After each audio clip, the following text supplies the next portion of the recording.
ঈদ আনন্দে ফ্যামিলির সাথে চলে আসলাম ফ্যান্টাসি কিংডম। জানি না এখানে সবসময়ের মতো ভিড় হয় কিনা, তবে আমার মনে হলো ঈদ সময় বলে হয়তো এখানে এরকম মানুষ বেশি। তবুও আমি সঠিকটা জানি না, আপনাদের মধ্যে কেউ জেনে থাকলে কমেন্টসে জানাবেন। এখানে এসে ফ্যামিলি প্যাকেজ টিকিট কেটে নেয়। টিকিট নেওয়ার পর এটা কি দিল হাতে পড়ার জন্য। যাক, এরপর আমরা সবাই এটা হাতে পড়ে নিলাম। যাই হোক, আমার কিন্তু এখানে আসার কোনো পরিকল্পনাই ছিল না। হুট করে একদিনের সিদ্ধান্তে এখানে চলে আসা, তাও ননদ আর ননাসের এত বলার কারণে। তারা দুজন এত বলছিল আর এত জোর করছিল যে তাদের কথা আমি ফেলে দিতে পারলাম না। 3বারের মতো না করেছিলাম, কিন্তু তারা শোনেনি। আমাকে যেতেই হবে, আমাকে নিয়েই যাবে। আমার যেতেও ইচ্ছে করছিল, আবার আমার ভয়ও হচ্ছিল। আমি ছেলেকে ওর বাবা ছাড়া, ওর নানু ছাড়া কোথাও নিয়ে যাইনি। সামলাতে পারবো কিনা বা ওরা পারবে কিনা সেই টেনশনে। আরো কিছু ছোট ছোট সমস্যার জন্যও আমরা বড় 4 জন আছি, আমরা সবাই মিলে দেখে রাখবো এই বলে তারা আমাকে একটা ভরসার হাত বাড়িয়ে দেয়। কিন্তু কি জানেন, ওখানে যাওয়ার পর ছেলেটা আমাকে চোখের আড়াল হতেই দিচ্ছিল না। এত মানুষ থাকতো, আমাকে সে খুঁজতো। তারপরও আলহামদুলিল্লাহ অনেকটাই হেল্প পাইছি। এই যে এইখানে এসে ননদ আমার ছেলেকে সবসময় নিজের কাছে রেখেছে। এই সময়টাতে ও নিজের ছেলের টেক কেয়ার না করে আমার ছেলের দেখাশোনা করছে। আমার ছেলে সারাদিনের মতো খায়নি দেখে একটু পরপর এটা সেটা খাওয়াচ্ছিল, আর আমাকে মন ভরে এনজয় করার সুযোগ দিচ্ছিল।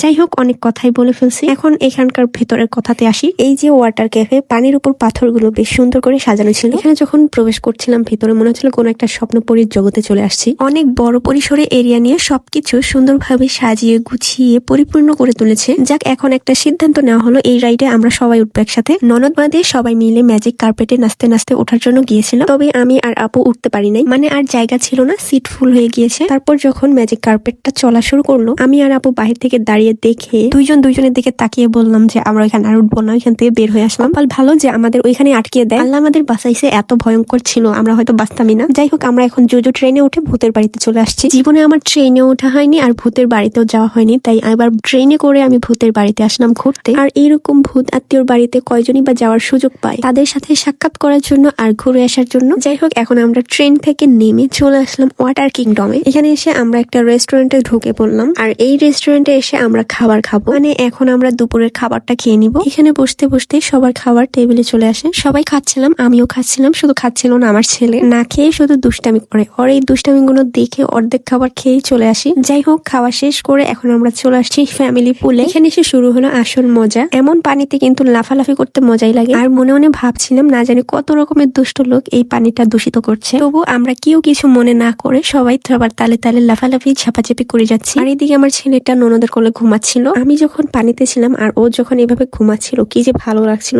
মনে একটা শান্তি বিরাজ কাজ করছিল। আমি আর ভাগ্নি প্রথমে দুজন একসাথে স্লিপ কেটে পানিতে নামি, দেন আপু আমাদের পিছনে চলে আসে। আহা, কি যে মজা হচ্ছিল এই সময়টাতে। পানিতে নেমে থাকতে ভালোই লাগে। এই ঠান্ডা ঠান্ডা পানির মধ্যে অনেকক্ষণ নেমেছিলাম, মানে এই পানিতে আমাদের অনেকটা সময় চলে যায়। এই সুইমিং পুলগুলোর এক সাইডে মিউজিক হচ্ছিল, ডান্স হচ্ছিল,